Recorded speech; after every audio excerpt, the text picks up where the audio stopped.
can't stress this enough, but the brake system is one of the most important parts of any vehicle. If you don't have any good brake system like this, you ain't going fast enough. Welcome to Peak Enthusiast Degeneracy, and my name is French, and welcome to our M4 GTPOOR per Aunt.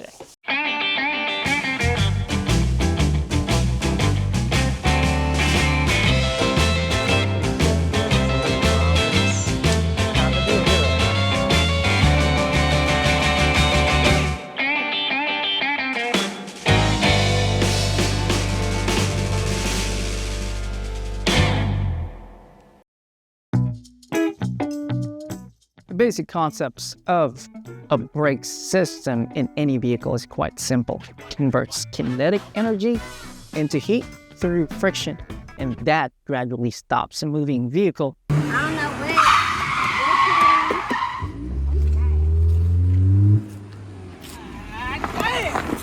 earliest brake system was composed of a lever and a wooden block. A wooden block. Can you believe that? What if we have wooden blocks today as our brake pads? Eventually in 1902, you might have heard of this team in F1, Louis Renault. Yep, you heard that right. Invented the drum brake system. Unfortunately, this system had its own drawbacks. It was too dangerous to operate and heated a lot, and it's very costly to maintain. In 1918, Malcolm Blockheed developed a hydraulic system wherein you press the brake pedal and a hydraulic force clamps this using the pistons and the brake pads, which what modern cars use today. The enemy of our brake system is heat. As long as we are able to manage the heat better, we can go faster. Now, it might sound counterintuitive, but I guarantee you, I think this is the way to go faster on a racetrack. I think. Oh, really? Well, the thing is, we have to stop effectively at a shorter distance possible without locking up. Or if you have any brake system, which most road cars do, you're gonna drop the brake pedal, which leads to what we call an accident. And that is why we have a couple of goodies for our upcoming track day. Let's see what we got.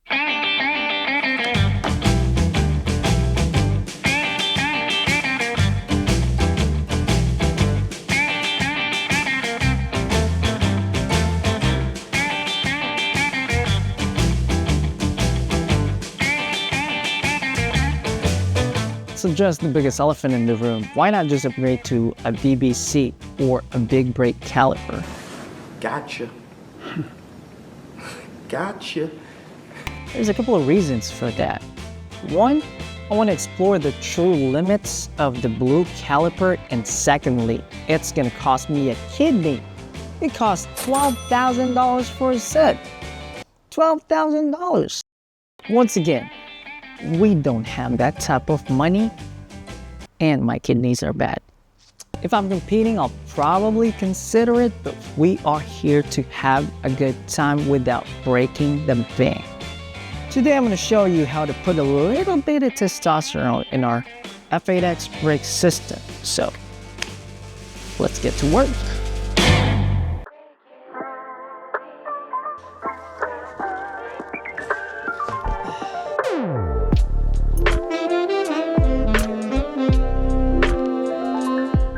The first thing that we need to do is remove the wheel. Obviously, we're gonna go ahead and remove the brake pads that's held by 2 pins, one here and one here. And then we're gonna remove the blue caliper that's held by 18mm bolts at the back. And then finally, we can remove the rotor that's held by 2 bolts, one here and one here. Just a quick update with our GTPOOR cooling system. It's holding up pretty nicely. And looks like the hose is tight, so I think we're good in that. And then we can go ahead and replace the brake lines with the Spiegler stainless steel ones. So let's go ahead and get started.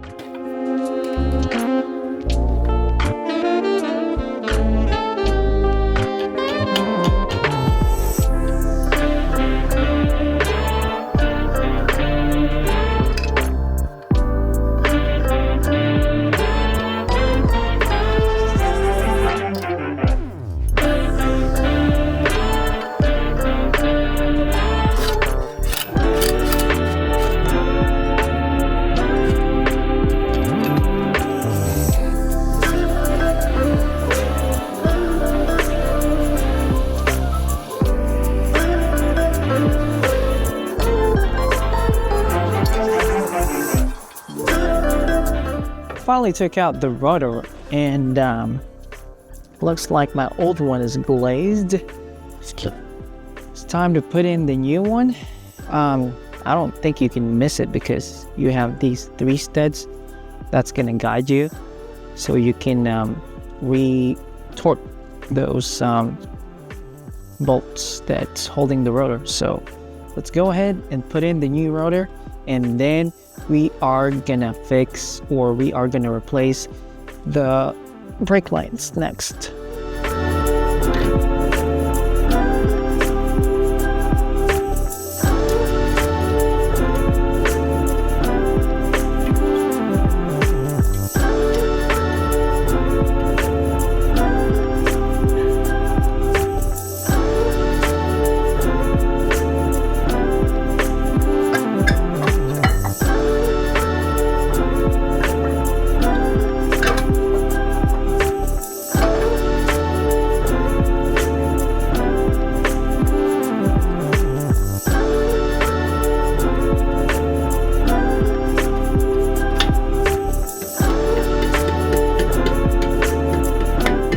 So we finally installed the brake pads and the rotors. We're gonna go ahead and replace the plastic brake line. One thing to note, these are unidirectional, meaning it can only go one way. The vents has to be facing that way so it can diffuse the hot air. There's one for the left side or the driver's side and one for the passenger side. You cannot switch them, unfortunately. And we are gonna leave the brake fluid cap close, because if you leave it open, this is gonna gush out when we're trying to replace it.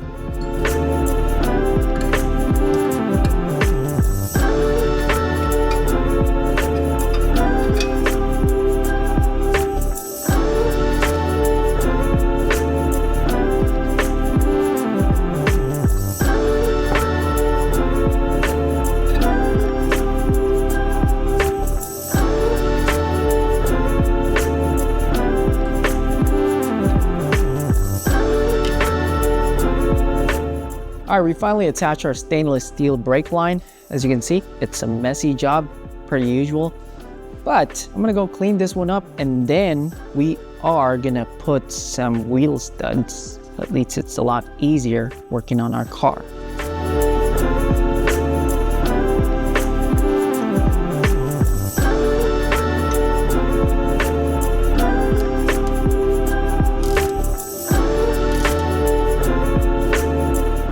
So the studs are finally in. We finished everything on one side. I'm gonna do everything on all 4 corners. I'm not gonna bore you with that. After I finish that, we're gonna go ahead and start the brake bleeding procedure. All right, so I did all the dirty work finally in all 4 corners.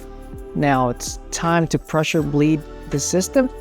We're gonna go ahead and bump this up to 25 PSI. You always wanna go on the farthest from the reservoir. So you do the right rear, left rear, the passenger side, and then the driver's side.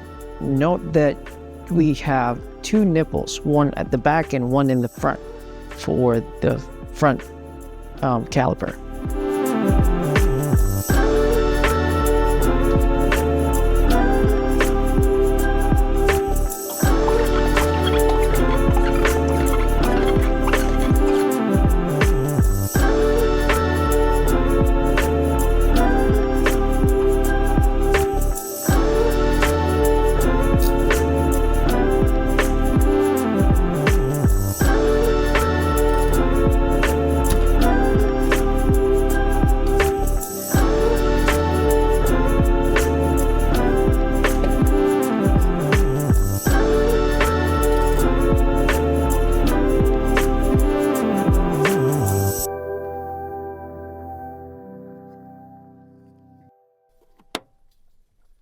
It's currently the next day and we finished bleeding the brake fluid last night. We're not done yet because we're gonna bed in our new brakes to our new rotors. Before you even start doing the bedding procedure, make sure you're in a safe spot where there's no cars.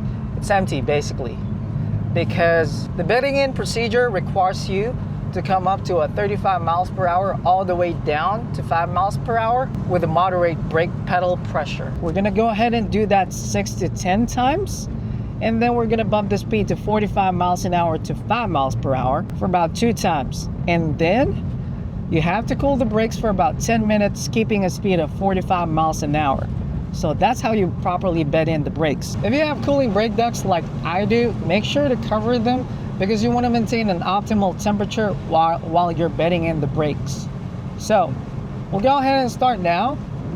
I'm not going to show you everything, but we have to come up to a 35 miles an hour and then moderate braking pressure. And then you want to come up to speed right away. We're going to do that 6 to 10 times. And then 45 miles per hour to 5 miles per hour.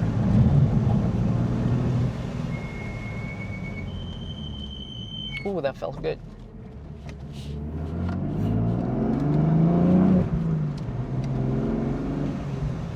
And then we're just gonna drive for about 10 minutes to cool down the brakes. Well, I think this is it for our video. Don't forget to like and subscribe. Thank you all for watching, and I'll see you on the next one.